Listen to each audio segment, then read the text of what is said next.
Waalaikumsalam Alhamdulillahi rabbil alamin wassalatu wassalamu ala asyrafil anbiya'i wal mursalin sayyidina wa habibina wa maulana Muhammadin wa ala alihi wa sahbihi ajma'in amma ba'd. Bersyukur senantiasa kita panjatkan kepada Allah Subhanahu wa taala atas karunia nikmatnya terutama nikmat iman wal Islam, nikmat sehat walafiat, nikmat panjang umur, nikmat kesempatan sehingga kita masih menunaikan kewajiban kita, yaitu sholat subuh secara berjamaah, dan akan kita lanjutkan dengan kajian kita. Beriring salam kepada baginda kita Nabi Muhammad SAW, keluarga sahabat serta umat Islam istiqomah dengan sunnah-sunnahnya. Mudah-mudahan kita termasuk di dalamnya dan mendapatkan syafaat baginda Rasulullah SAW di yaumil qiyamah. Amin ya rabbal alamin. Jemaah sholat subuh yang berhormat Allah, kita akan bacakan kitab Fadilah Amal yang sekarang ini kita masuk ke bab keempat. Tema besarnya yaitu ketakwaan para sahabat radhiyallahu anhum.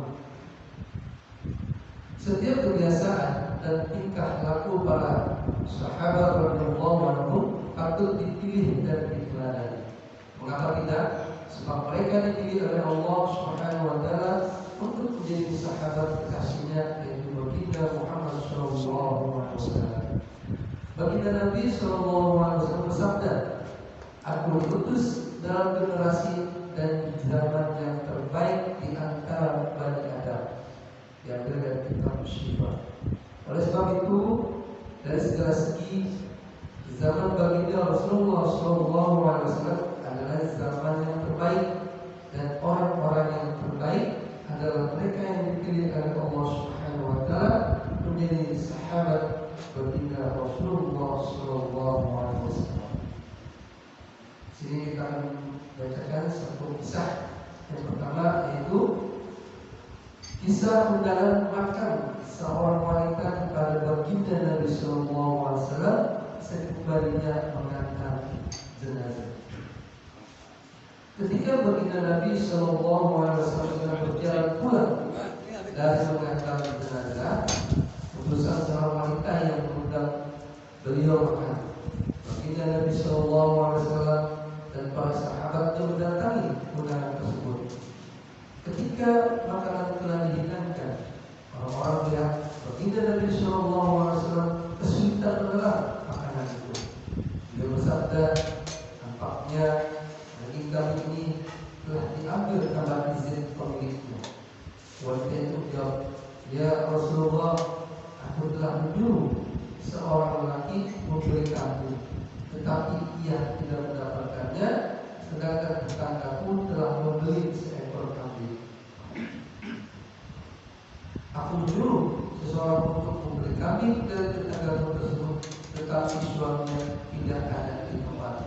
Jadi istrinya yang menjual kambing itu kepadaku." Lalu baginda Nabi sallallahu alaihi wasallam bersabda, "Berikanlah kambing itu kepada para kawanan perang." Hadis riwayat Abu Dawud.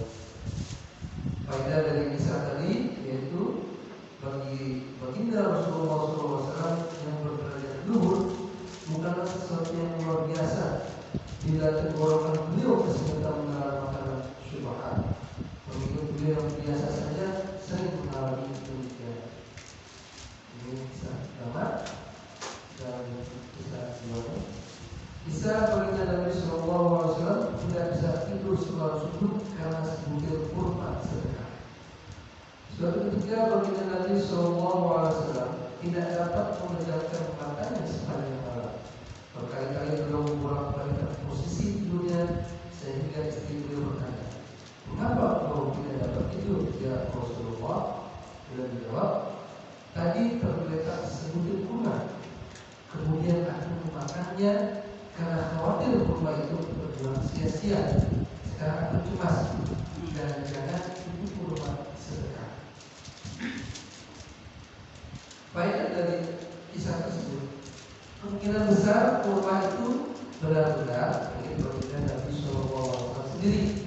Namun sering datang sedekah yang diberikan orang kepada baginda Nabi sallallahu alaihi wasallam menjadikan beliau ragu dan membuat beliau tidak dapat tidur sepanjang malam.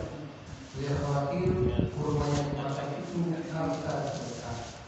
Demikianlah akhlak pemimpin kita. Hanya karena perasaan ragu, beliau berkali-kali membolak-balikkan posisi tidurnya dan tidak dapat tidur sepanjang malam. Lalu bagaimana keadaan diri kita sebagai pengikut beliau? Ada yang makan suap, riba, hasil curian, hasil rampokan dan bermacam-macam harta yang tidak boleh dimakan tanpa rasa takut dan cemas. Sedangkan ia mengaku sebagai umat baginda Nabi Sallallahu Alaihi Wasallam. Inilah dua buah kisah. Kisah yang pertama bisa kita ambil hikmah bahwa ketika baginda Rasulullah SAW diundang makan, sebaliknya dari beliau mereka mengadakan jenazah, namun pada saat beliau akan makannya, yaitu dari kami, tidak baginda Rasulullah kesulitan makannya, karena baginda merasa kurang yakin apa yang dihidangkan ini benar-benar sesuai dengan ketentuan. Dan hal ini ketentuannya itu sampai dia baginda bersabda, daging kambing ini telah diambil tanpa izin pemiliknya. Nah, di sini ada kalimat bertanya kepada warga tersebut untuk memastikan apakah hidangan ini benar-benar sesuai dengan ketentuan. Namun dijawab wanita itu, ya Rasulullah, aku telah dulu seorang laki-laki membeli kambing, tetapi dia tidak mendapatkannya, sedangkan tetanggaku telah membeli seekor kambing. Lalu menyuruh seorang itu membeli kambing tanpa sepengetahuan suaminya. Jadi ini kambing dijual dari tetangganya tanpa sepengetahuan suaminya. Nah, di sini Rasulullah sampai menyampaikan kembali, berikanlah daging itu kepada para tawanan perang. Nah, di sini maksudnya dari berikanlah daging itu kepada tawanan perang, mungkin bisa kita jelaskan di sini kurang pantas untuk dinikmati oleh baginda Rasulullah SAW, karena hasil pilihannya tidak sesuai.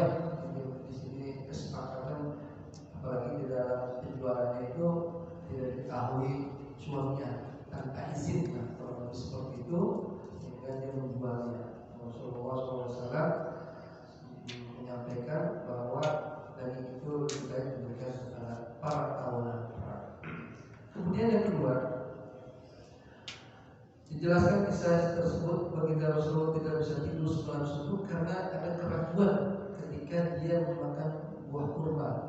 Khawatir buah kurma itu adalah kurma sedekah. Jadi kalau di sini mungkin kita bisa garis bawahi bukan miliknya. Jadi khawatir ini bukan miliknya, tapi dia makan sehingga itu ada keraguan-keraguan.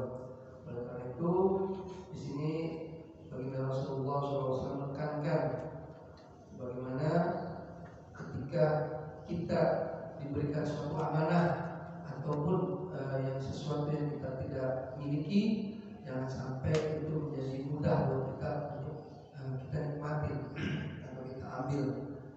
Nah, dari sini dijelaskan hanya karena perasaan ragulah beliau berkali-kali membolak-balikkan posisi tidurnya dan tidak dapat tidur sepanjang malam, sehingga beliau khawatir apakah yang dinikmati itu bukan kurma itu adalah miliknya, tanpa merasa takut.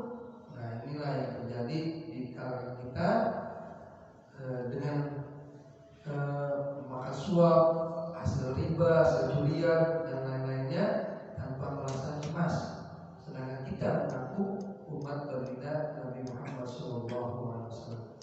Demikianlah dua buah hadis.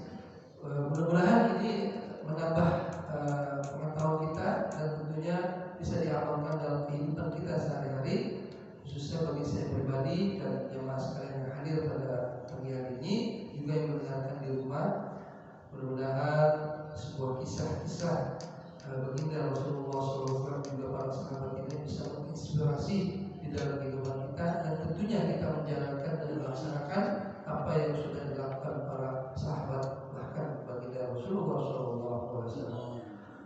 alhamdulillah terus kita sebagai DKM Alikas menyampaikan mudah-mudahan istiqomah dan tentunya ini merupakan bagian kita untuk menjalankan dakwah kita. Wabillahi taufiq wal hidayah. Wassalamualaikum warahmatullahi wabarakatuh. Waalaikumsalam warahmatullahi wabarakatuh.